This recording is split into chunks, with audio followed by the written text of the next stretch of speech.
Hello, and welcome to our Cerenade video. In this video, we will show you how to upload a custom form to your system. Before we begin, in order to upload a custom form, you must have received an email with an FAR file attached.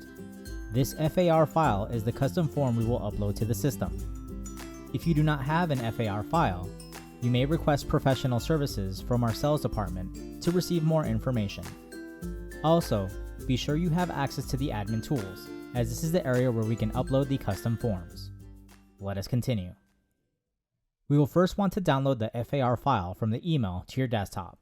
Be sure to save it somewhere you can easily locate it. Once saved to your desktop, we can now begin the process of uploading the file. Please note, if you attempt to open the file on your desktop, it is more than likely you will not be able to see the contents of the file. Do not worry. The info will be seen once we upload it to the system. Let us log into the caseworker portal. From the home page, let us click on the settings icon on the top right and proceed to click on Administrative Tools. Once in the Admin Tools, let us click on the Custom Form Templates. Once inside the Custom Form Templates, let us click on the Forms tab to the right and proceed to click on Add Custom Form. You will be asked to give it a name and a description. You may put anything here to help you identify the form.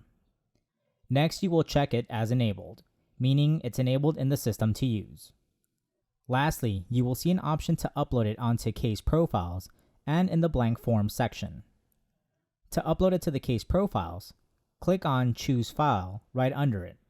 A pop-up will appear asking you to locate the FAR file in your desktop.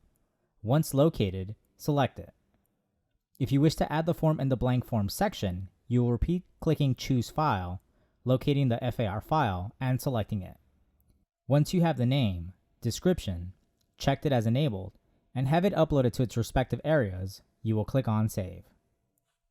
You have now added the custom form to the system and can now be accessed either on a case profile or in the Blank Forms section. To go back to the caseworker portal, simply click on the settings icon on the top right and proceed to click on Caseworker Module. You are now on the home page of the caseworker portal and can proceed to access the file either in the case profile or in the Blank Forms section. This concludes our video on uploading a custom form.